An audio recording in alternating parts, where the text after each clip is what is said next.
하나님 아버지, 우리 마음속에 큰 사랑은 아닐지라도 잔잔한 사랑이 계속되게 하여 주옵소서. 따뜻한 사랑, 감동적인 사랑이 있게 되기를 원합니다. 우리 모두에게 아버지 서로 소중한 사람임을 알고 서로 격려하고 서로 축복하고 서로 사랑하게 하여 주옵소서. 예수님 이름으로 기도드립니다. 지난주부터 시작됐던 고린도전서 13장은 사랑의 교향곡이라고 불리울 만한 그런 말씀입니다. 여기에서 사랑의 서론은 무엇일까? 세 가지가 있었어요. 내게 사랑이 없으면, 사람의 말과 천사의 말을 한다 할지라도 그것은 울리는 징과 소리나는 꽹과리에 불과하다. 어떤 사람은 기가 막히게 말을 하는데 그 말을 들어보면 자기 잘난 얘기가 꽉 차 있어요. 결국 들어보니까 자기가 잘났다는 거예요. 그 안에는 배려, 또 관심, 사랑, 이런 얘기는 전혀 찾아볼 수 없는 분들이 있어요.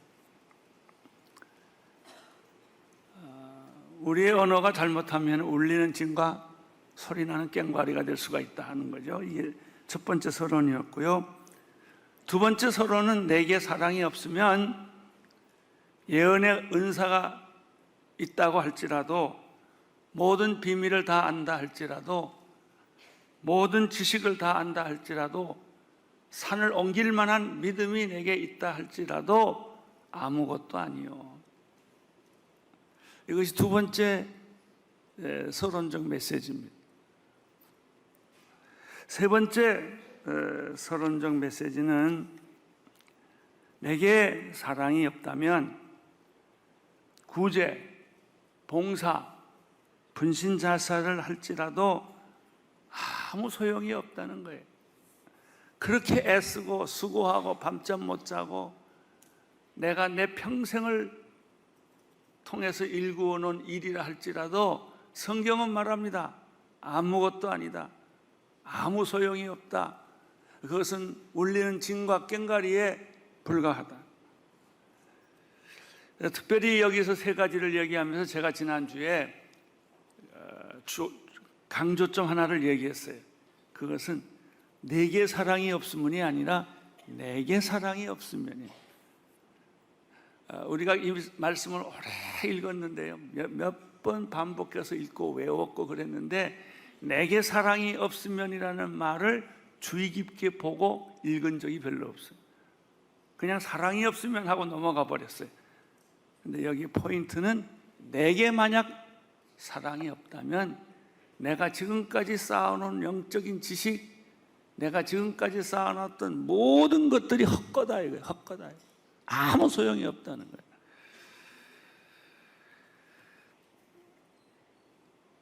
이제부터 사랑의 본론의 교향곡이 시작이 됩니다.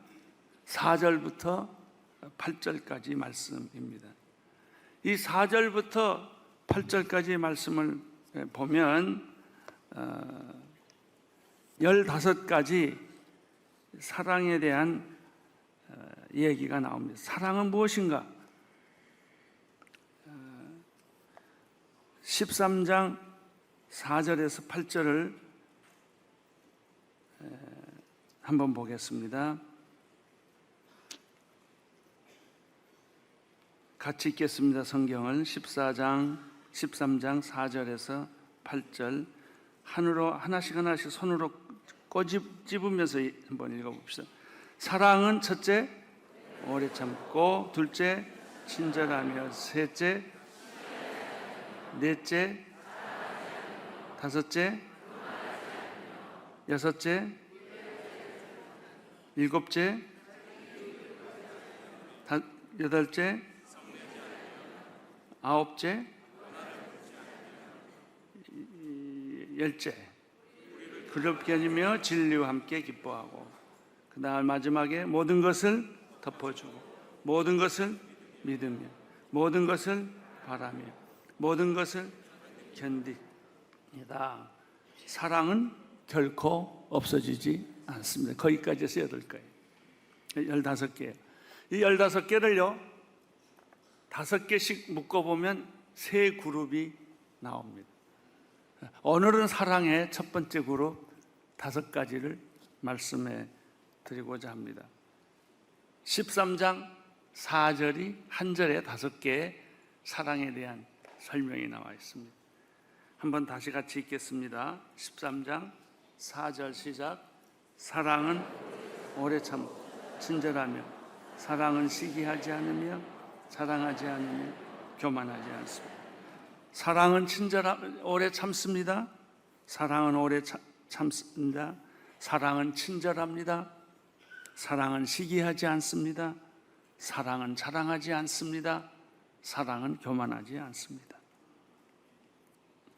시편 103편 8절에 보면 이런 말씀이 있습니다. 한번 같이 읽을까요? 시작.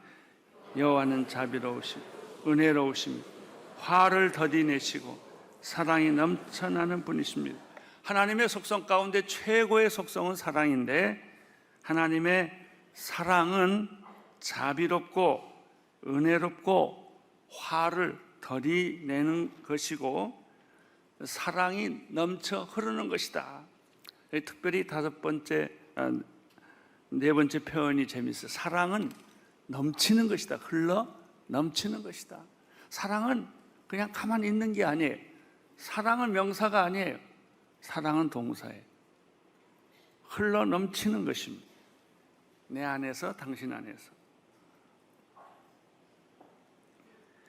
그 중에서도 오늘 고린도전서 13장 4절의 첫 번째 부분에 보면 사랑의 본질, 사랑의 성격을 이야기하는 가운데 사랑은 오래 참는 것이다 라는 뜻이에요. 참는다, 사랑은 오래 참는 것이다. 사랑은 빨리빨리가 아니에요. 사랑은 조급한 것이 아니에요. 대부분의 많은 사람들은 자기의 사랑이 너무나 열정적이기 때문에 그걸 빨리빨리 조급하게 그것을 시행하려고 하지만은 거기에 진짜 사랑의 진면목이 있는 게 아니라 사랑은 끝없이 기다려주고 참아주는 거예요. 이 참아준다는 말 속에는 기다림이라는 뜻이 있어요. 기다려주는 거예요. 어떤 왕에게 마태복음 28장에 보면 어떤 왕에게 종이 빚을 졌어요. 갚을 길이 없으니까 그 종이 왕에게 하는 말이 참아주세요, 기다려주세요, 이렇게 하소연하는 것을 볼 수 있습니다. 이 왕은 그 종에게 기다려줍니다. 빚을 탕감해줍니다. 그러나 이 빚을 탕감받은 종은 탕감받자마자 불이 나게 뛰어나와서 자기에게 빚을 진 100데나리온 빚을 진 또 하나의 동료에게 멱살을 잡고 내 돈 갚으라고 그럽니다. 이런 모습을 주변에 있는 사람들이 보고 너무 기가 막혀서 주인에게 얘기를 합니다. 당신에게 탕감받은 이 종이 바로 나가서 멱살을 잡고 그렇게 행패를 부립니다. 그러니까 이 주인이 화가 나서 다시 불러들이는 거죠. 나는 너에게 선을 베풀었는데 너는 어떻게 내게 빚을 진 사람에게 이렇게 횡포할 수가 있느냐, 이런 얘기를 합니다.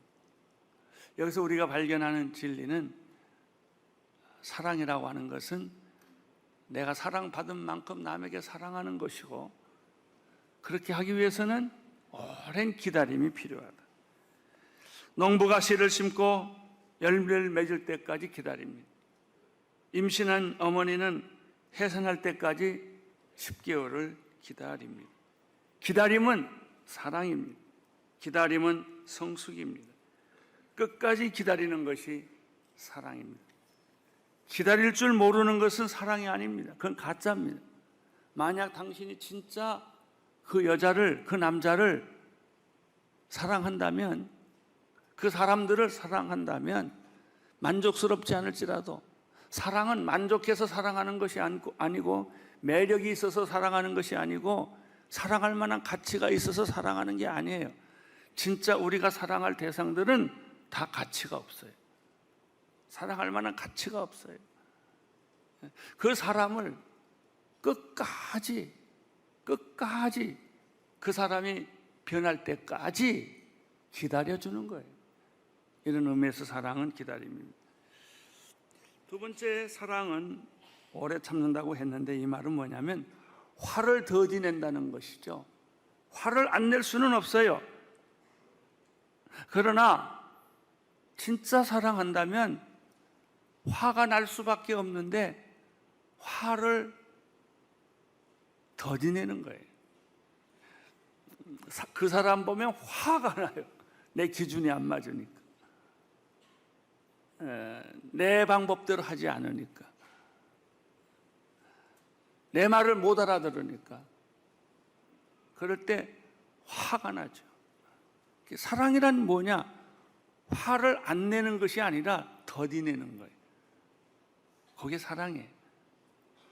오늘 화를 낼 걸 내일 내고요, 내일 화를 낼 거를 모레 내는 거예요. 여러분, 이걸 한번 조금씩 실천해 보세요. 사랑은 기다리는 것.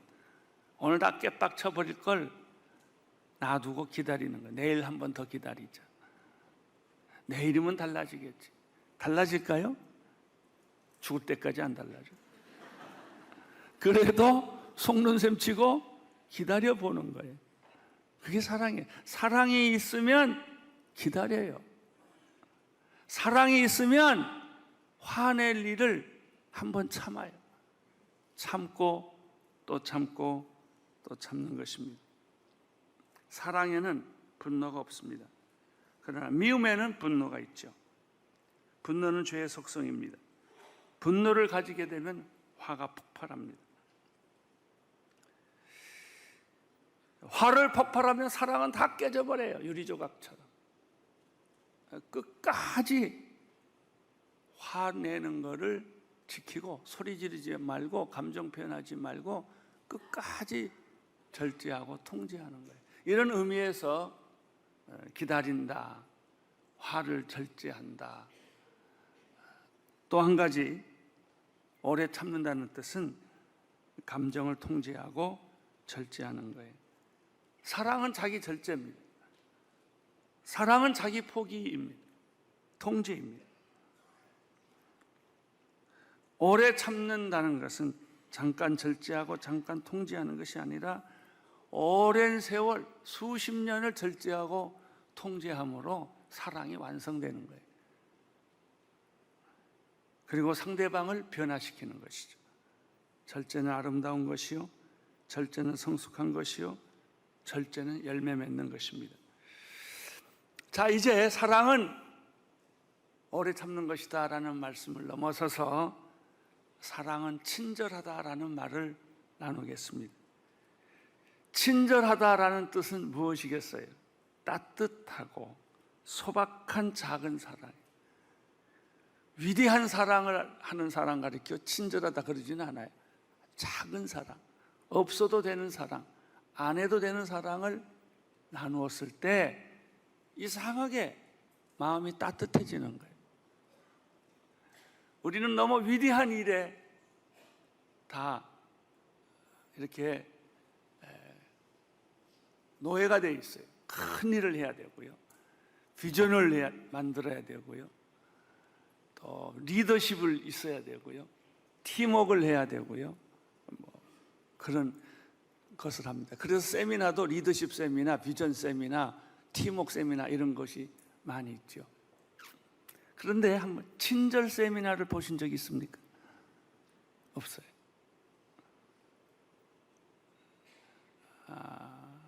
그런 세미나는 없어요. 가는 사람도 없고. 안 해도 좋은 행동, 소박한 사랑, 그리고 값없이 베풀어주는 은혜, 이런 것들을 가리켜 친절이라고 합니다. 우리에게요, 예수님의 위대한 사랑은 있어도 예수님의 소박한 사랑, 친절은 보기 어렵다는 거예요. 예수님께서 하신 대부분의 기적은 다 소박한 친절입니다. 그것을 우리가 너무 위대하게 봐서 그렇지 그 내용을 보면 예수님은 따뜻하게 우리의 약한 것, 우리의 실수, 우리의 부족한 것들을 감싸주시면서 우리에게 찾아온 거예요. 예를 들게요. 가나의 혼인잔치가 있었습니다. 예수님 거기 가서 물을 포도주로 만들어주는 기적이 있었는데 그런 것이 소박한 친절이에요. 왜냐하면요, 결혼식에는 안 가도 돼요. 할 일이 얼마나 많은데 그 결혼식에 가서 축복을 하겠습니까? 그런데 예수님은 그 결혼식에 가줬단 말이죠. 그랬을 때 혼주들은 마음이 얼마나 기뻤을까? 안 와도 되는데. 여러분, 안 와도 되는 데를 꼭 가세요. 병원에 신방 안 가도 돼요. 그건 누가 뭐라 그러나요? 근데 가주는 거예요. 그럴 때 이 환자는 굉장한 따뜻한 사랑을 느껴요. 아, 이분이 나를 사랑하는구나. 안 오셔도 되는데 오시는구나. 이게 친절이에요. 물을 포도주로 안 만들어줘도 되는데 예수님께서는 그걸 만들어 주셨어요.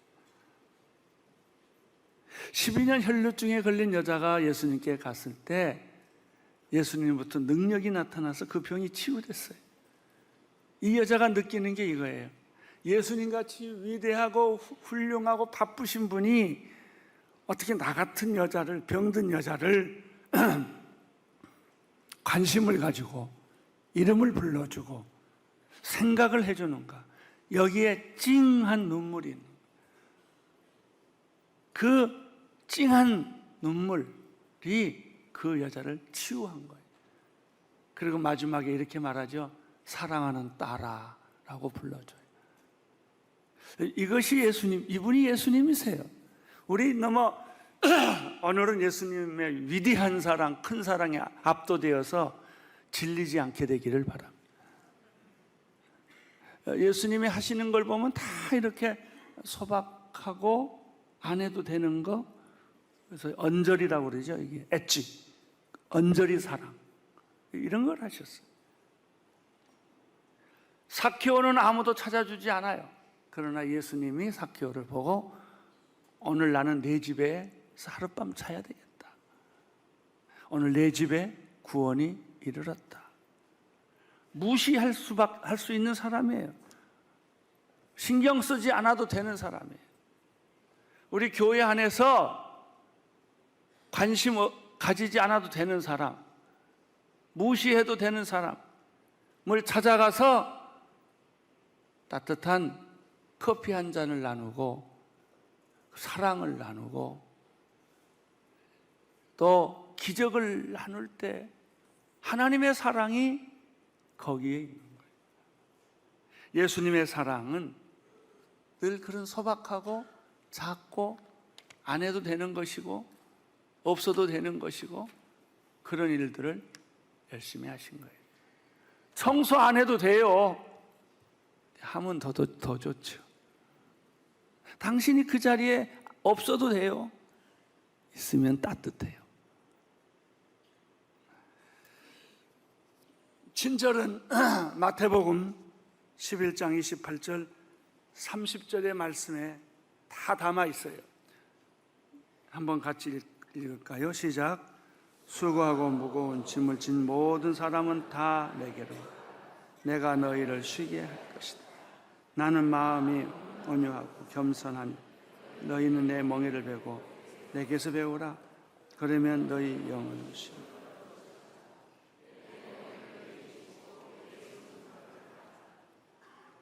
우리 마음이 왜 삭막할까요? 친절이 없기 때문에. 친절을 받은 적이 없기 때문에. 의무만 있고 형식만 있고 강박관념만 있지 사랑의 감동이 없어요. 이제 세 번째, 사랑은 시기하지 않는다. 잠언 27장 4절을 읽을까요? 시작. 화내는 것이 무섭고 진노가 진폭풍 같다지만은 질투 앞에 누가 당했어. 화내는 것보다도 진노하는 것보다도 질투가 더 무섭다는 거예요. 야고보서 4장 1절 2절의 말씀을 읽겠습니다. 시작. 여러분 가운데 싸움이 어디서 오며 다툼이 어디서 옵니까? 여러분의 지체 속에 있는 정욕에서 오는 것이 아닙니까? 여러분이 욕심을 내어도 얻지 못하고 살인하고 시기에도 얻을 수 없어. 여러분이 다투고 싸우지만 구하지 않기 때문에 얻지 못하는 것입니다. 질투보다 더 무서운 감정이 없다는 거예요. 질투라는 게 뭐냐 하면 강렬하게 붉어지는 거예요. 여러분 질투의 감정이 한번 사로잡히면 여러분의 얼굴이 푹 빨개지죠. 호흡이 가파지고 그렇게 됩니다. 질투의 한 예가 있어요. 요셉의 형들이 처음에는 요셉을 조롱거리로 삼았습니다. 그러나 그것이 조금 더 발전하니까 경쟁심으로 바뀌었고, 경쟁심은 시기심으로 바뀌었고, 시기심은 드디어 요셉을 깊은 우물 구덩이에 던지게 되었고, 그것은 더 발전돼서 애굽 사람에게 팔게 되는 그런 일을 한 것이 시기라는 것입니다. 시기는 가만두면 계속 발전합니다. 혹시 여러분 마음속에 시기와 질투가 생기거든 빨리 그 불을 꺼버리세요. 그렇지 않으면 그 불은 여러분을 불태우고 여러분의 집을 불태우고 말 것입니다. 바리새인들 시기와 질투가 많았죠. 바리새인들은 그렇게 나쁜 사람들이 아니에요. 우리가 성경에서 나쁜 사람으로 돼 있어서 아예 바리새인이라는 사람들은 아주 못된 사람이라고 생각을 하는데 굉장히 착한 사람들이고 종교인들이에요. 율법대로 살려고 애쓰는 사람들이에요. 그런데 예수를 보고 시기가 난 거예요. 질투가 난 거예요. 그 질투를 끄지 않았기 때문에 결국은 십자가에 못 박게 하는 경우까지 가버린 것이죠. 사랑하는 성도 여러분, 여러분 안에 사람을 보고 일어나는 분노와 시기와 질투가 있거든 그것이 없게 할 수는 없어요. 그건 자꾸 생기는 거예요. 얼른 불을 꺼버리세요. 그렇지 않으면 그 불은 커져서 여러분을 불태우고 여러분의 회사와 가정을 불태우게 될 것입니다. 그렇게 무서운 거예요. 제가 목회를 하면서 늘 마음에 짐이 있어요. 그게 뭐냐면 우리 교회가 크고 좋기 때문에 질투하시는 분들이 참 많으세요. 그런데 내가 아주 나를 고약하게 생각하는 것은 질투를 하면 신이 나요. 좋아요, 이게. 겉으로는 안 좋아하는 척 하면서 내가 교회가 그거 목회가 잘 된다는 얘기를 가지고 사람들이 막 질투를 하면 내가 좋아하고 있더라. 이 불을 끄지 않으면 나는 망하게 돼 있어요. 늦게나마 이것을 알게 돼서 참 감사해요. 그럴 기회가 너무나 많아요. 사람들이 나를 초청해 주면 좋아해요. 사람들이 나를 알아주면 좋아해요. 이런 감정들이 생기더라고요. 그거를 지금 미리 끄지 않으면 그것은 질투로 변할 것이고 나보다 더 큰 교회, 나보다 더 잘하는 교회를 나는 끊임없이 부러워하고 질투하고 그렇게 될 거예요. 사람이 가장 어리석은 사람은요, 남에게 부러움을 주는 사람이에요. 부러움. 돈이 많으면 존경할까요? 부러워할까요? 나도 저 사람처럼 돈이 많았으면 좋겠다. 그러나 돈이 많다고 내가 저 사람처럼 존경하겠다 이런 말은 안 해요. 네 번째나 다섯 번째가 비슷비슷합니다만은 사랑은 자랑하지 않는다. 사랑은 무례히 행치 않는다는 것이죠. 빌립보서 2장 3절. 무엇을 하든지 이기심이나 허영으로 하지 말고 서로 겸손한 마음으로 다른 사람들을 자기보다 낮게 여기십시오. 다른 사람을 자기보다 낮게 여기라는 말씀은 예수님의 말씀을 보여주는 말씀입니다. 빌립보서 2장 5절부터 8절까지 읽겠습니다. 시작. 여러분 안에 이 마음을 품으십시오. 이것은 그리스도 예수 안에 있던 마음이기도 합니다. 그분은 본래 하나님의 본체에 섰으나 하나님과 동등됨을 기득권으로 여기지 아니하시고 오히려 자신을 비워 종의 형체를 가져 사람의 모양 되셨습니다. 그리고 그분 자신을 낮춰 죽기까지 순종하였으니 그 십자가에 달려 죽으신 것입니다. 예수님의 마음을 보여주는 말씀인데 요약하면 이런 거예요. 예수님의 마음에는 진정한 포기가 있었다. 6절. 포기. 하나님과 번처였으나 하나님과 동등됨을 기득권으로 여기지 않았다. 우리의 기득권, 삶의 기득권, 자리의 기득권, 존재의 기득권만 포기할 수 있어도 예수님처럼 됩니다. 포기. 두 번째는 실절에 보면은 자신을 비움에 포기, 비움. 세 번째는 종의 모습. 네 번째는 죽기까지 순종. 제자도의 원리인데 이것이 바로 우리가 자신을 자랑하지 않게 하는 예수님의 방법이에요. 포기, 비움, 종의 모습, 순종. 마지막으로 사랑은 교만하지 않습니다.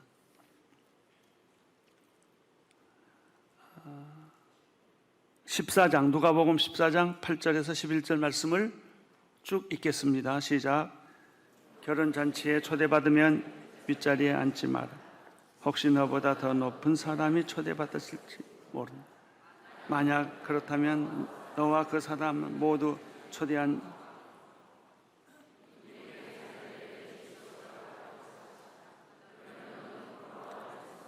끝자리로 내려가 앉게 될 것이다.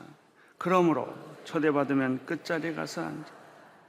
그러면 주인이 와서 친구여 이리 올라와 더 나은 자리에 앉으십시오 할 것이다. 그렇게 되면 다른 모든 손님들 앞에서 내가 높아질 것이다. 자기를 높이는 사람은 낮아지고 자기를 낮추는 사람은, 사랑이 뭐냐? 자기를 낮추는 거예요. 사랑이란 게 뭐냐? 눈에 띄지 않는 작은 사랑을 행하는 거예요. 사랑이 뭐냐? 기다리는 거예요. 인내하는 거예요. 사랑이 뭐냐? 자랑하지 않는 거예요. 이렇게 하고만 있으면 사람들이 저 사람 예수 같네? 그런 말을 해요. 마음이 따뜻하네? 그래, 내가 상처를 딛고 한번 다시 일어나 볼까? 그런 생각을 해요. 그리고 그 마음 속에는 상상할 수 없는 따뜻한 마음이 살아나기 시작해요. 이게 사랑이에요.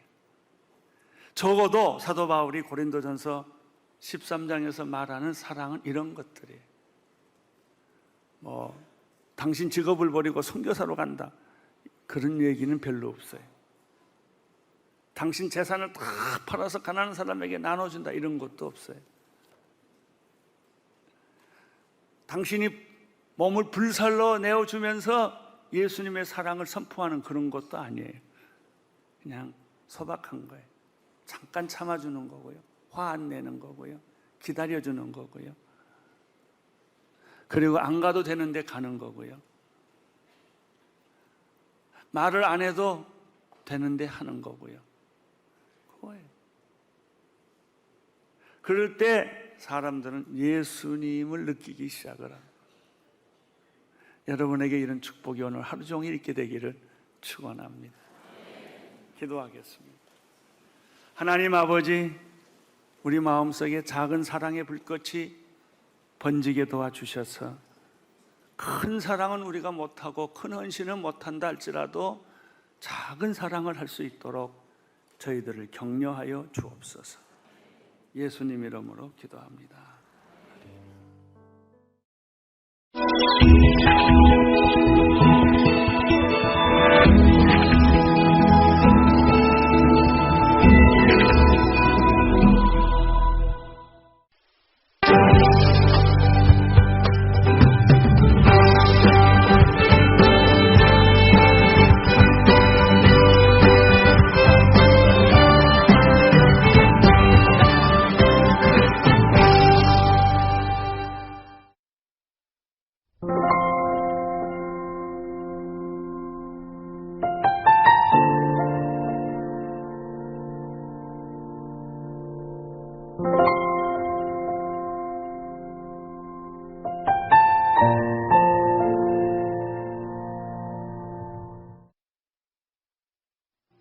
오늘은 예수님의 생애와 그 사역의 7가지 터치 중에 마지막 터치를 공부하는 날입니다. 그것은 부활 터치 이후에 마지막 예수님께서 제자들에게 주었던 터치는 하나님에게서 받은 터치고, 그것을 제자들에게 준 터치는 비전 터치입니다. 예수님께서 십자가에 못 박혀 죽으셨는데 만약에 부활 터치가 없었다면 고난은, 예수의 십자가의 죽음은 무의미했어요. 한 사람의 죽음에 불과했죠. 이 세상에는 위대한 사람이 많아요. 훌륭한 사람이 많아요. 그 사람들도 다 죽었습니다.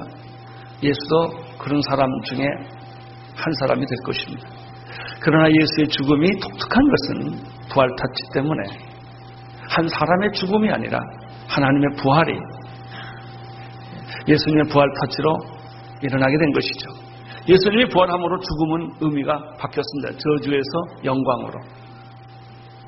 그것은 수치에서 영광으로, 그것은 실패에서 성공으로, 구원이 한 순간에서 영원으로 바뀌게 된 것은 부활 터치 때문에 그런 것입니다. 그럼 부활이 끝인가? 예수님이 부활해서 승천하심으로 모든 것이 다 끝났는가? 그렇지 않습니다. 만약에 예수님이 부활로, 부활 터치로 모든 것이 끝나서 승천했다면 우리하고는 아무 상관이 없어요. 예수님 부활해서 영원히 사셨단 말이죠. 나하고 무슨 상관이냐 이게. 예수님은 부활 터치로 모든 것이 끝난 것이 아니라 사랑하는 제자들에게 비전을 잉태케 함으로 부활의 그 기적과 축복을 사랑하는 제자들에게 수태시킴으로 말미암아 그 비전은, 그 부활의 축복은 온 인류에게, 온 세계에게 지상이 끝날 때까지 이 축복은 전달되게 된 것입니다. 이것이 비전 터치입니다. 예수님은 부활 후에 바로 승천할 수 있으셨습니다. 그런데 성경을 보면 놀랍게도 40일 동안 부활 승천하지 않고 세상에 남으셔서 제자들과 함께 만나주시고 식사를 하고 걷기도 하고 대화도 하고 이야기를 했다는 것입니다. 왜 예수님께서 40일 동안 이 지상에 남아 있어서 시간을 보내는 것일까? 근데 그 40일 동안 한 얘기를 보면요, 그렇게 뭐 대단한 게 있는 게 아니에요. 뭐 병원 세웠다든지 학교 세웠다든지 뭐 이런 것도 아니고 비즈니스를 했다든지 이런 것도 아니고 제자들을 만나기 위해서 40일을 소비했다고 하는 것이죠. 여기에 아주 위대성이 있습니다. 가장 위대한 것은 사람 만나는 것입니다.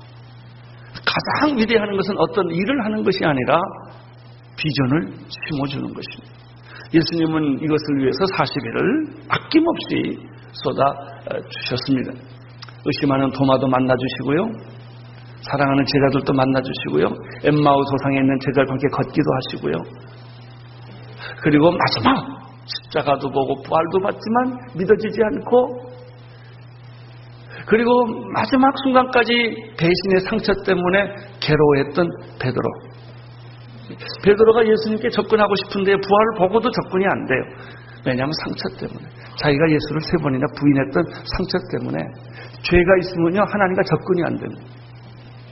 상처가 있으면 그 상처가 치료되기 전까지는 접근이 안 돼요. 조금 겉돌아요. 결국 베드로는 고기잡이로 돌아가죠. 자기 친구들하고 같이, 야, 고기 잡으러 다시 가자. 그래서 밤이 맞도록 베드로와 친구들이 그물을 던져 고기를 잡았지만 고기가 한 마리도 안 걸린 거예요. 그때 춥고 배고프고 실망했던 베드로가 바닷가에 서 있었을 때 그 해변가에 어떤 한 사람이 서 있었어요. 새벽에. 그분이 예수 그리스도예요. 근데 제자들은 예수인 줄 못 알아봤어요. 어떤 한 남자가 서 있는 줄 알았어요. 근데 그 남자가 이렇게 말합니다. 애들아, 고기 많이 잡았느냐? 한 마리도 못 잡았습니다. 그물을 건너편에 던져라. 그때 정신이 난 거예요. 어디서 많이 듣던 소리예요. 그 옛날 일이 회상이 된 거예요.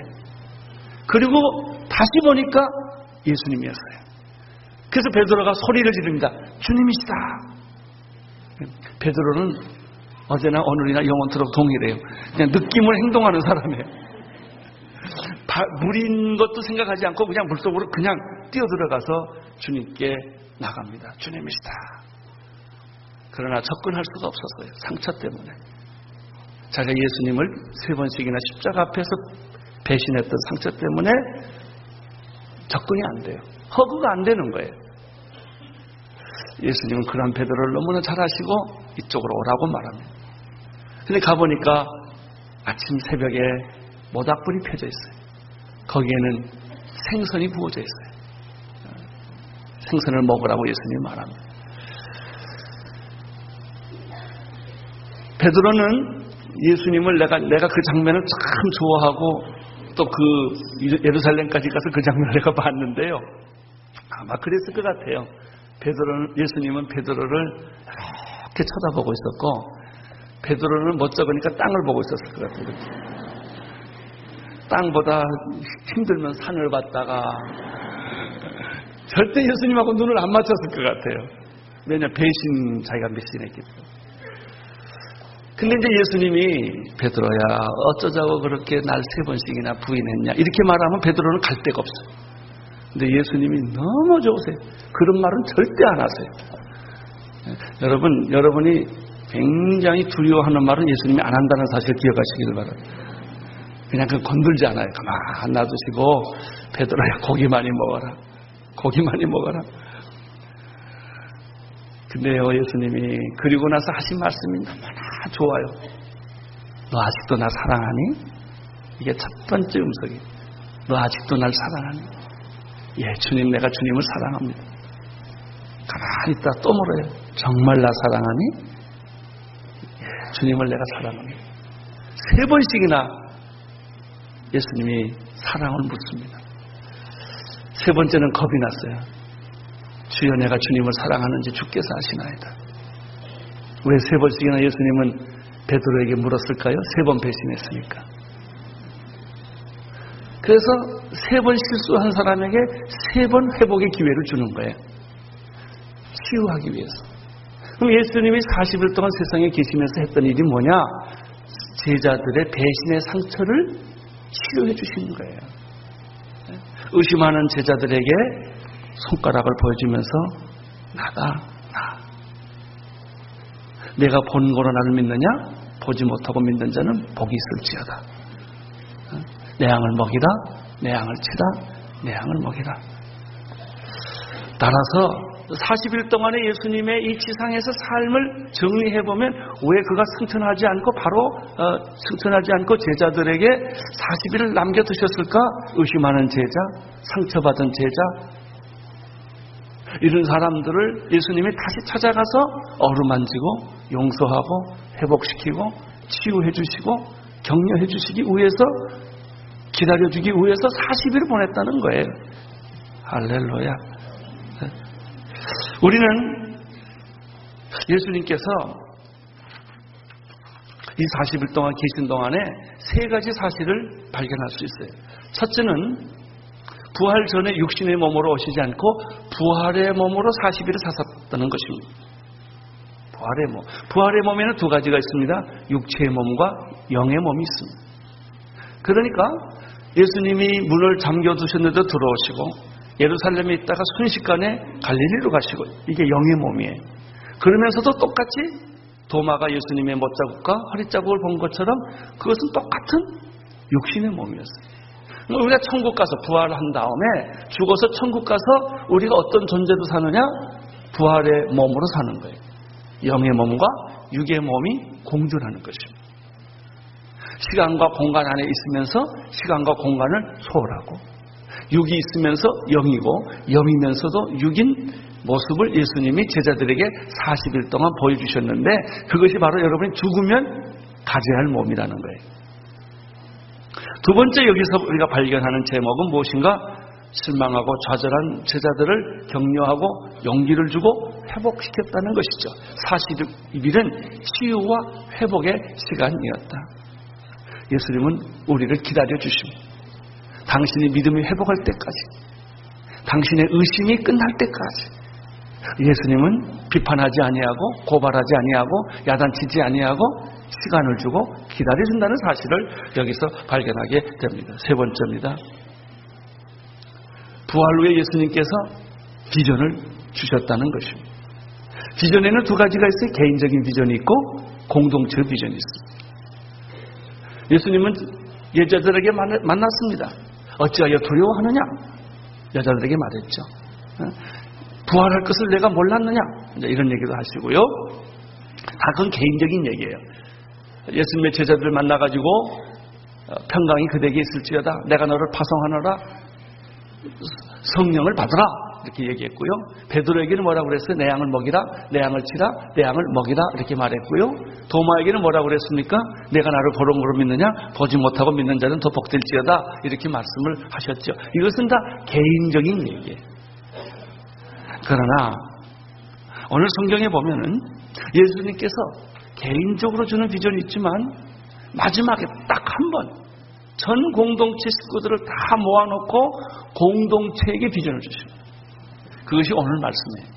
오늘 말씀은 개인적인 비전이 아니고 공동체에게, 이제 앞으로 이 교회가 성령을 받고 교회가 될 텐데, 이것은 다른 말로 하면 교회에게 주는, 공동체에게 주는 비전이었다는 것이죠. 16절, 17절을 함께 읽도록 하겠습니다. 시작. 11 제자가 갈릴리에서 가서 예수의 형하시던 산에 이르러 예수를 배웠고 경배하나 오히려 의심하는 자도 있더라. 16절, 17절에서 우리는 최소한 세 가지를 발견하게 됩니다. 첫째는 11 제자라는 말입니다. 왜 12제자가 아닐까? 그 한 제자는 자살했던 예수님의 가장 사랑했던 제자 중에 하나인 가룟 유다가 빠졌다는 사실이죠. 왜 가룟 유다가 빠졌을까? 우리가 또 패션에서도, 영화도 그렇고요, 예수님의 생애에서도 그렇고요, 많은 초신자들은 성령 받기 전에는 가룟 유다 문제 때문에 굉장히 고민합니다. 왜 하나님이 끝까지 가룟 유다를 안 돌봤냐는 거예요. 아니죠. 하나님은 끝까지 돌봤죠.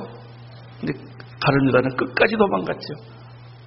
여러분, 아담과 이브를 하나님이 끝까지 돌봤지만 마귀의 유혹을 받아서 선악과를 따먹는 것에 대해서는 하나님이 그렇게 끝까지 도망가는 그 아담과 이브에게 제한적 허락을 하는 것을 볼 수 있어요. 우리는 가룟 유다를 보면서 두 단어를 늘 생각합니다. 하나님의 섭리와 예정은 무엇인가? 두 번째, 자유의지란 무엇인가? 이런 주제를 끊임없이 생각하게 하는 사람이 바로 가룟 유다입니다. 여기는 11제자예요. 결국 가룟 유다는 빠졌습니다. 이 16절 17절에서 또 하나 발견하는 것은 뭐냐면 예수님도 배신의 쓴 잔을 마셨다는 거예요. 우리만 마시는 게 아니에요. 예수님도 배신의 쓴 잔을 마신 경험이 있다. 세 번째, 예수님이 형성한 공동체에도 허물이 있었다. 가룟 유다도 있었고요, 의심하는 자도 있었어요. 완전한 조직은 아니었다. 지사계는 인간이 있는 곳에는 완전한 조직은 없다. 완벽주의자들은 오늘 회개하고 그 완벽주의를 풀기를 바랍니다. 완벽주의를 가지면 다 괴로워요. 본인도 괴롭고 남도 괴롭고. 이 세상에 완전한 인간이 어디 있겠습니까? 인간의 실수와 허물을 인정해야 합니다. 상대방의 실수와 허물을 이해해야 합니다.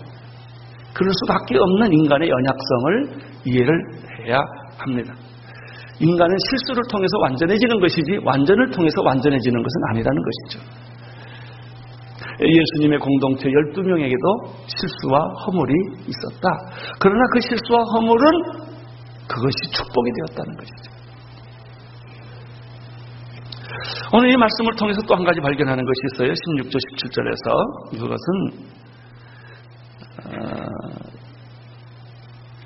11제자가 갈릴리에서 가서 예수의 명하시던 산에 이르러 예수를 배웠고 경배하나 오히려 의심하는 자도 있다. 이 두 단어에 세 번역에는 절했다라고 하는데 그런 말 뜻이 안 살아나요. 절했다는 얘기는 이게 마귀가 예수 보고 나한테 절하라고 그러잖아요. 이게 마귀 경배 사상이에요. 절한다는 것은 예배한다는 거예요. 예수님께 예배하는 자도 있었지만은 그 뒷말이 뭐 하는 자도 있었다? 의심하는 자도 있었다. 여기서 배우는 것이 무엇입니까? 인간의 믿음은 불완전하다는 것이죠. 여러분, 아브라함의 믿음이 위대한 게 아니에요. 아브라함의 하나님이 위대한 거예요. 아브라함은 원래 믿음이 없었던 사람이에요. 불완전한 사람이에요. 갈대우르를 떠났지만은 계속해서 떠나서부터 사고 친 거예요. 하여튼 뭐 하란에 가서 사고 치고 또 가서 이스마엘 낳고 끊임없이 그 믿음은 들락날락했어요. 그래서 아브라함의 믿음은 들락날락 믿음, 이렇게 왔다 갔다는. 그래서 내가 이 말을 보면 위로가 되는 거야. 와, 나는 이 말씀 들으면 얼마나 속이 시원한지 몰라요. 경배도 했지만 의심하는 자도 있더라. 인간의 본질이라는 거예요. 믿음의 한계라는 것이죠. 성령을 통하지 않는 믿음은 다 똑같은 거예요. 인간의 이성에 난 믿음, 인간의 의지로 난 믿음, 인간의 자기 노력으로 난 믿음은 이렇게 불완전한 것이다.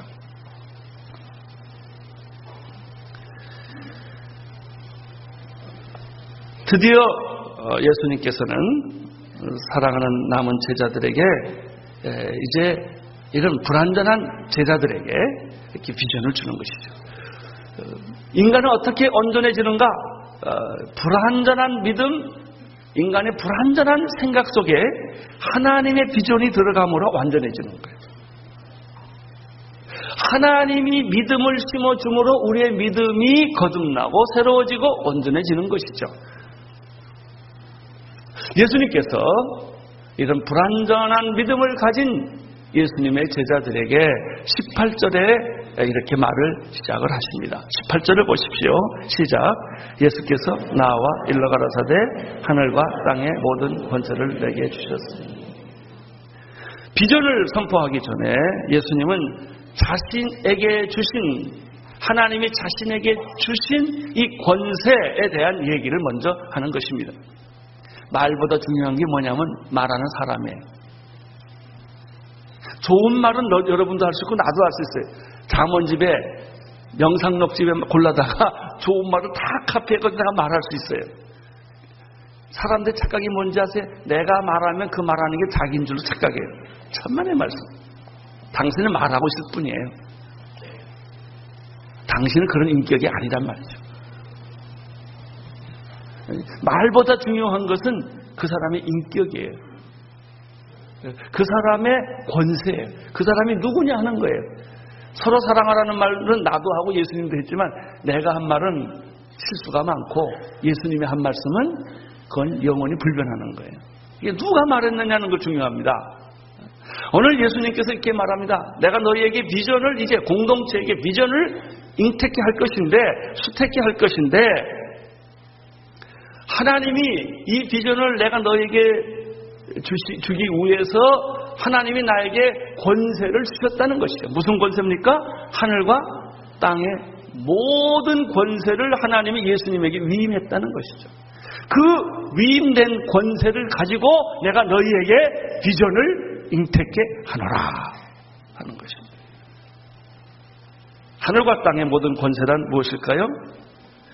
첫째, 그 하늘의 권세를 생각해 보겠습니다. 하늘의 권세라고 하는 것은 두 가지입니다. 하나님의 권세요, 또 하나는 하늘의 권세입니다.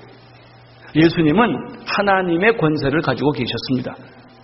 성부와 성자와 성령은 하나 있습니다. 예수님은 곧 하나님이십니다. 따라서 그가 인간의 몸을 입고 세상에 왔지만 다시 부활의 몸으로 그가 돌아갔을 때 하나님의 모든 권세가 예수님에게 있다. 두 번째, 하늘의 권세는 천국의 권세예요. 천국의 모든 권세가 예수님에게 있다. 이 하나님의 권세와 천국의 권세를 하나님이 모두 나에게 위임했다. 여러분, 이제 마지막 죽음은 심판이 있는데, 심판은 누가 할까요? 하나님이 하시지만 심판은 예수 그리스도가 합니다. 예수 그리스도가 심판의 기준이 되십니다. 왜냐하면 심판은 예수님에게 다 이양했기 때문에. 두 번째, 땅의 권세는 무엇일까요? 아마 창조의 권세를 얘기할 수 있을 거예요. 우주 만물을 창조하신 권세, 이 창조의 권세와 구원의 권세, 구원의 권세와 그리고 이 땅을 다스리고 통치하시는 역사 섭리의 권세가 예수님에게 있다는 것이죠. 개인적으로 들어오면 예수님께서 이 땅에서 어떤 권세를 베풀었는가? 자연을 통치하는, 태풍을 잠잠케 하고 바다 위를 걸어가시는 이런 기적의 권세가 있었고요. 또 두 번째, 예수님이 모든 병을 고쳐주시는, 안진뱅이를 일으키시고 봉사를 눈뜨게 하시고 귀머거리 귀를 열게 하시는 그런 권세를 예수님이 가지고 계셨고요. 세 번째는 귀신이 떠나는 권세를 예수님이 지상에서는 활용을 하셨습니다. 가장 예수님의 위대한 권세는 사랑과 용서의 권세였고요.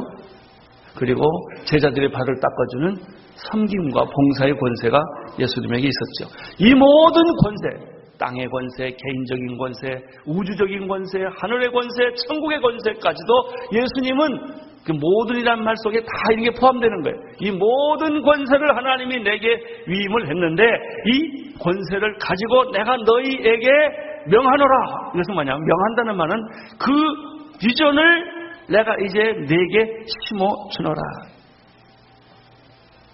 여러분, 이 비전을 심어주는 것은 무엇과 같으냐면 임신하는 것과 같습니다.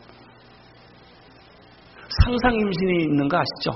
내가 그런 사람 여러 번 봤는데 막 토해. 그냥 구역질하고 그래요. 왜냐하면 자기 임신한 것 같대.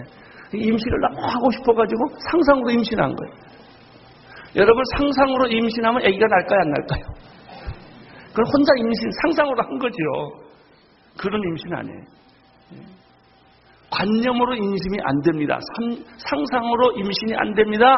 임신은 실제로 몸에, 남자의 씨가 몸에 들어와서 여자의 난자와 합해서 생명이 몸에서 잉태하는 거, 이게 임신이에요. 임신하면 특징이 있습니다. 아기가 자란다는 거예요, 뱃속에서. 비전은 처음부터 크게 오지 않아요. 내가 만든 비전은 땅의 비전이에요. 그건 내 비전이에요. 사람들이 보통 어떤 다들 그 예수 믿는 사람이거나 안 믿는 사람이거나 다 비전을 가지고 있는데요. 보통 인간들이 가지고 있는 여기 무슨 대통령이나 국회의원도 비전이 있었겠죠. 비즈니스 하는 사람도 비전이 있었겠죠. 교수들도 비전이 있겠죠. 노동자들도 다 비전이 있겠죠. 그 인간적인 비전은 어떤 특징을 가지고 있느냐? 첫째, 그 비전이 자기로부터 왔다는 겁니다. 자기가 그런 비전을 가졌다는 겁니다. 이 자기가 이런 비전을 가질 때 생기는 환경은 첫째, 가정 환경이 있어요. 부모, 아버지, 어머니, 그 패밀리가 가지고 있는 그것 때문에 비전이 전달됩니다. 두 번째는 역사 환경이에요. 시대 환경, 또 철학, 그 시대의 철학, 그 시대의 이데올로기가 이 사람에게 그런 생각과 사상을 갖게 한 거예요. 요즘 우리 시대는 우리 시대의 젊은이들이 가지고 있는 시대적 환경이 자기가 그거를 자기의 비전과 철학으로 삼는 것이죠. 또 어떤 사람들은 책과 스승이 있어요. 책을 계속 읽음으로, 정보를 들음으로, 그리고 또 어떤 사람들은 좋은 스승을 만남으로 사사를 받아서 그 비전을 자기가 갖고 나는 평생에 이 일을 해야 되겠다, 이 논문을 써야 되겠다, 이것을 위해서 내 인생을 바쳐야 되겠다라고 말하는 것이죠. 그런데 또 아주 중요한 것이 있어요. 사람들이 가지고 있는 비전 속에는 상처와 한이 있다는 거예요. 제가 어렸을 때 너무 가난하게 산 사람, 공부를 하고 싶은데 공부를 못한 사람, 이게 상처예요. 부모한테 실컷 얻어맞고 자란 사람, 이게 상처예요. 그 돈 많은 사람한테 돈 다 뺏긴 경험이 있는 사람, 이게 다 상처예요. 그냥 내가 이제 힘이 생기고 돈이 생기면 이제 내가 뭐 권력을 가지면 내가 이걸 한제 완전히 뒤집어 버리겠다, 이런 거죠. 그러니까 자기 비전이 그런 것도 있는 거예요. 그게 다 인간적인 것이죠. 인간이 가지고 있는 그런 비전은 개인적인 비전에서 이제 그것이 비전이 되려면 공동체 비전으로 바뀌어야 되는데 철학화하는 것이고 역사화하는 것이고 그것은 이제 공동체화하는 것이고 그 미래화하는 거예요. 비전인 것은 현재는 없으니까 항상 미래적인 것이니까. 그래서 한 사람의 미래가 비전이 만들어지고 그 비전이 공산당 선언도 만들 수도 있고 그 비전이 또 휴머니즘을 만들 수도 있고 딱 그런 것이죠. 근데 이것은 하나님이 주시는 비전하고는 전혀 다른 거라. 혼돈을 하지 않게 되기를 바랍니다. 그러면 예수님께서 사랑하는 믿음도 없는 그런 사람들에게 이제 하늘의 권세, 하늘과 땅의 모든 권세를 가진 내가 너희에게 이 비전을 지금 내가 잉태케 하는 것이다. 비전은 잉태하는 것입니다. 잉태하는 비전은 처음부터 완성된 것이 아니라 몸에서 아이가 10달 동안 자라듯이 비전은 성장하고 발전하는 것입니다. 그리고 때가 되면은 이 아이는 어머니를 고통케 하고 비전에는 언제나 고통이 따라요. 해산의 수고를 하고 세상에 태어나는 거예요. 그런데 하나님이 주시는 비전은 그 예수님이 잉태케 하는 거라는 것이죠. 마리아에게 성령이 나타나서 너희가 잉태하여 아들을 낳으리니 이름을 예수라라고 그랬어요. 그것은 요셉에 의해서 예수가 태어난 것이 아니라 하나님께서 성령으로 예수를 마리아에게 잉태케 함으로 메시아가 이 세상에 태어난 것과 똑같습니다. 비전의 잉태는, 부활 이후의 비전의 잉태는, 진정한 비전의 잉태는 하나님께서 말씀과 성령으로 여러분에게 주셔서 그 하나님의 생각을 내가 품게 되는 것입니다.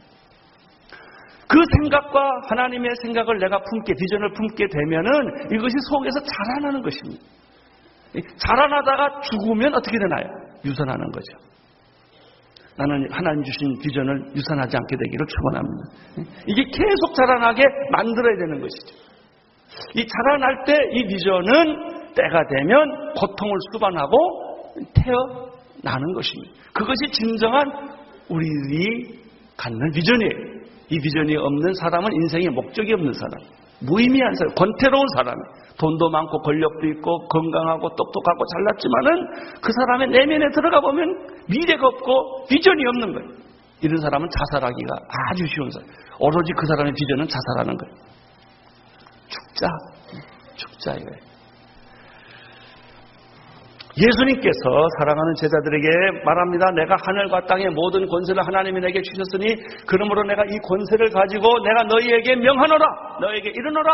내가 이 비전을 공동체인 너희에게 이제 잉태케 하노라.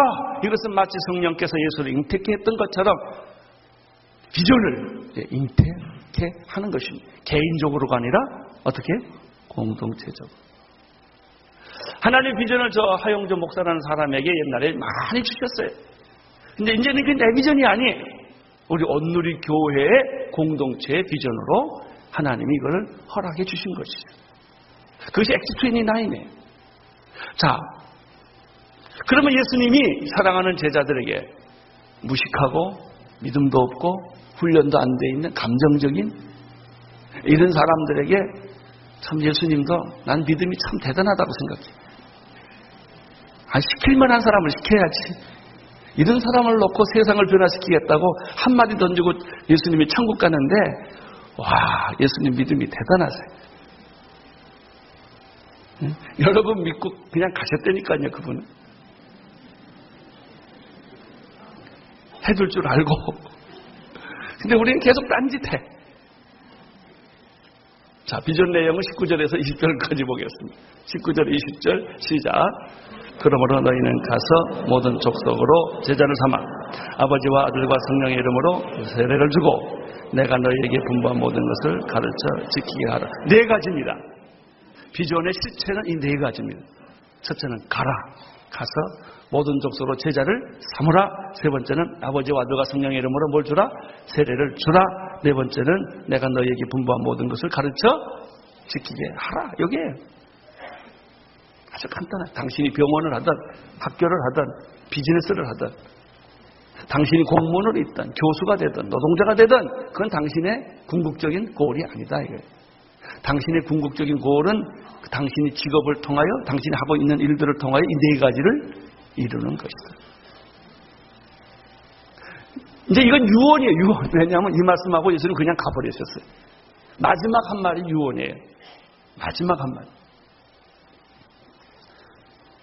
그러면 예수님이 말씀하신 이 비전의 실체 네 가지. 첫째는 go, 가라는 것입니다. 기독교의 진리는 가라입니다. 가라. 아브라함에게 하나님이 뭐라고 그랬습니까? 너는 갈대아 우르를 떠나 내가 내게 지시할 땅으로 go, 가라고 그랬어요. 그래서 갈 바를 알지 못했지만 아브라함은 가족들을 끌고 정처 없이 떠난 거예요. 이게 믿음입니다. 믿음은 안주하는 것은 믿음이 아닙니다. 기득권에 안주하는 것은 믿음이 아닙니다. 인간의 자연적 본성은 뭐예요? 기득권에 안주하고 은퇴해가지고 노년에 살 거 다 준비해놓고 그러면 괜찮다고 그래요, 사람들이. 그 괜찮은 사람이 아니라 위기의 인간입니다. 노년에 살 거 다 만들어놓고 집장만 해놓고 보험 다 들어놓고 사는 사람은 위기의 인간. 그 사람이 아무리 위기의 인간이에요. 그 사람은 모험을 잃어버렸어요.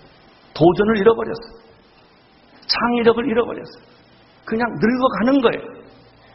밥 먹고 늙어가는 거예요. 죽어가는 거예요. 다잉하는 거예요. 죽어가는 거예요.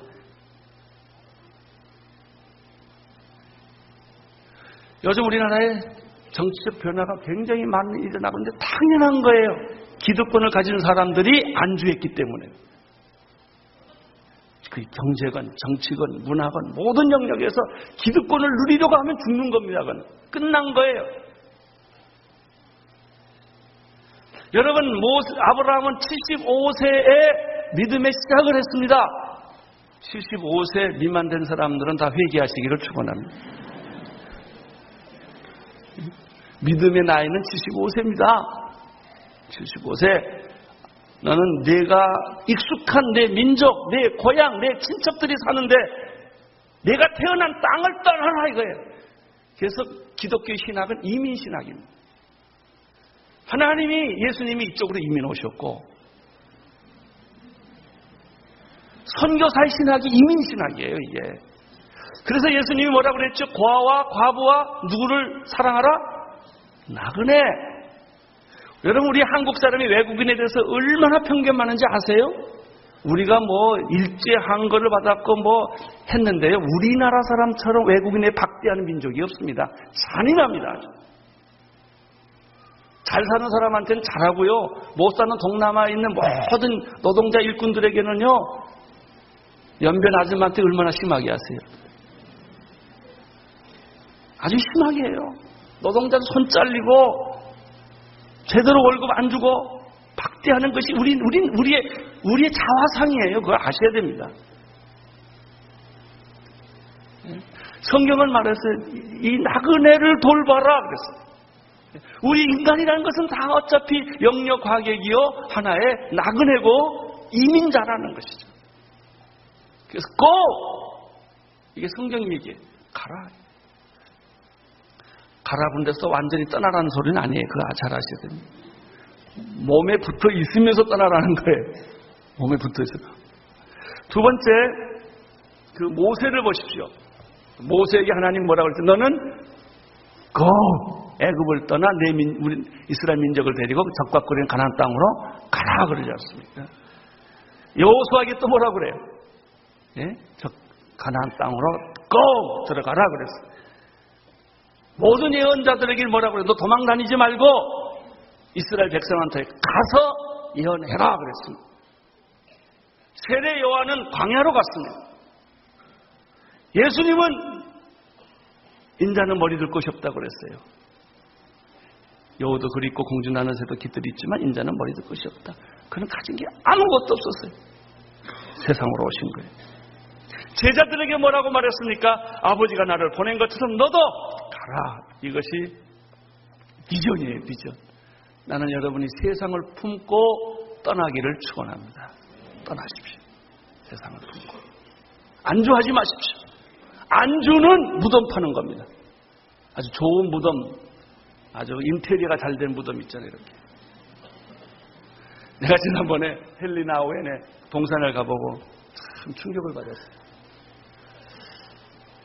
제가 30분을 찾았는데 찾을 수가 없더라고요. 헬리나 오웬에. 비석이 없기 때문에.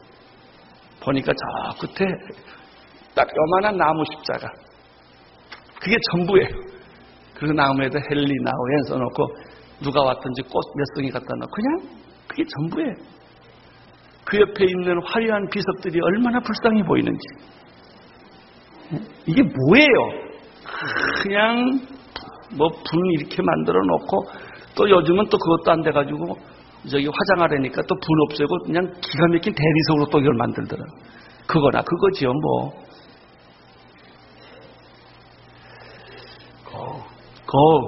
두 번째 메시지는 무엇입니까? 모든 족속으로 뭘 삼아라? 제자 삼아라.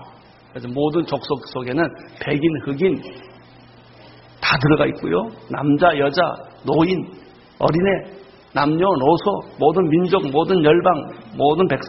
성경에서는요, 네이션이라는 개념은 없습니다. 에트닉이 있어요. 국가 개념은 없습니다. 국가는 인간이 만든 거예요. 부족은 하나님이 만든 거예요. 그래서 모든 국가에게 가라는 게 아니고 모든 부족에게 가서 제자 삼아라. 제자 삼으라는 말은 무엇일까요? 작은 예수를 만들어라. 예수처럼 예수 같은 분을 만들어라. 이게 제자 삼는 것입니다. 세 번째는 아버지와 아들과 성령의 이름으로 뭘 줘라? 세례를 줘라. 여러분 전도한 것으로 만족하지 말고 그 사람 세례시키는 데가 끝이에요. 세례까지 시켜야 됩니다. 하여튼 물건 늘어져가지고 세례시키세요. 나는 온누리교회 매 주일마다 세례가 충만하기를 축원합니다. 모든 족속으로 제자를 삼아라. 돌아가신 김사무엘 목사님이 저에게 해줬던 말이 하나 기억나요. 북한에 갔었을 때 고려호텔에서 20대 젊은이들 둘을 세례시켰어요. 어떻게 세례를 시켰습니까? 20대 그게 북한에서 태어났을 거 아니에요. 50년이 지났는데 목사도 없지요, 교회도 없지요, 성경도 없지요, 찬송가도 없지요, 장로도 없지요. 교회라는 것은 존재하지 않는 것인데 이 아이들이 어떻게 믿음으로 자랐을까? 그 엄마의 순교자의 엄마가 그 아이를 교회도 없는 성경도 없는 그런 환경에서 믿음으로 키워서 세례를 주고 싶은데 목사가 없는 거예요. 그게 세례 줬잖아요. 그게 교회입니다. 하나님의 교회는 어떤 환경 속에서도 자라나는 거예요. 네 번째, 너희는 너희에게 분부한 모든 것을 뭐 하라고 그랬죠? 가르쳐 지키게 하라. 우리 교회 주제가 뭡니까? 배우든지 가르치든지. 가르칠 자신 없으면 배우십시오. 배우기가 자존심 상하면 가르치십시오. 우리 교회가 하고 있는 일이 뭐예요? 1대1. 이게 바로 이런 소리예요. 모든 것을 가르치고 가르친 것을 지키게 하라. 이게 비전이에요. 여러분의 비전은 뭐예요? 성경 가르치는 거예요. 평생에 하나님 말씀 가르치는 게 여러분의 비전이 되기를 축원합니다. 또 가르치는 것은 교리고 지키게 하는 건 삶이에요. 교리와 삶이 일치되기를 축원하는 것입니다. 여러분이 전도한 모든 사람이 세례받게 되기를 축원합니다. 여러분이 모든 족속으로 나가서 제자 삼는 것이 여러분의 비전이 되기를 축원합니다. 나는 여러분들 마음속에 모든 기득권을 버리고 세상에 나가서 하나님이 기뻐하시는 그런 삶을 살기를 축원하는 것입니다. 이것이 비전이에요. 비전 터치. 오늘 이 아침에 그 비전의 잉태가 여러분 안에 일어나기를 축원합니다. 기도하겠습니다. 하나님 아버지, 예수님의 비전 터치를 저희들이 나누었습니다. 2000년 전에 제자들에게 이런 비전을 심어주셨던 것처럼 오늘 이 시간에 이 설교를 통하여 이 설교를 듣는 모든 사람들에게 예수님의 비전이 잉태하기를 원합니다. 기름 부어 주시옵소서. 축복하여 주시옵소서. 예수님 이름으로 기도드립니다. 아멘.